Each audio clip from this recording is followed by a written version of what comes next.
নমস্কার বন্ধু সবাই, আজ একটা নতুন চিকেনের রেসিপি নিয়ে উপস্থিত হলাম। এক্ষেত্রে আমরা কিছু বোনলেস চিকেন নিয়ে লম্বা লম্বা স্ট্রিপ আকারে কেটে নেব এবং তার মধ্যে পরিমাণ মতো লবণ, তারপর কিছুটা গোলমরিচের গুঁড়ো, কিছুটা লাল লঙ্কার গুঁড়ো এবং কিছুটা কাশ্মীরি লঙ্কার গুঁড়ো দিয়ে দিলাম। তারপর কিছুটা গরম মশলা দিয়ে দিলাম এবং এরপর কিছুটা সয়া সস ঢেলে দিয়ে একটা গোটা ডিম পুরোপুরি ঢেলে দিলাম এর মধ্যে। তারপর ভালোভাবে মেখে নিয়ে মিশ্রণটিকে 10 মিনিটের জন্য ঢেকে রাখলাম। এরপর 1 চামচ আদা বাটা, 1.5 চামচ রসুন বাটা দিয়ে আবার ভালোভাবে মেখে নিলাম। মেখে নিয়ে আবার ঢেকে রাখলাম 20 মিনিটের মতো।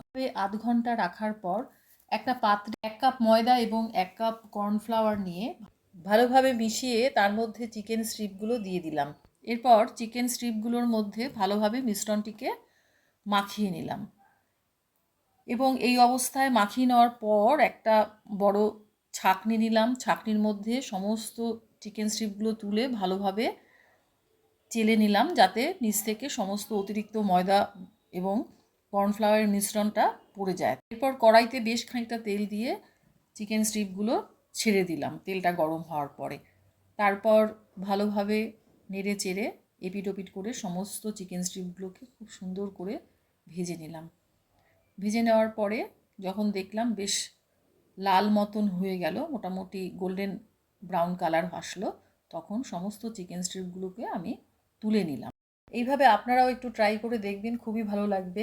সস এবং মেয়োনিজের সঙ্গে সন্ধ্যাবেলায় খুব ভালো লাগবে খেতে।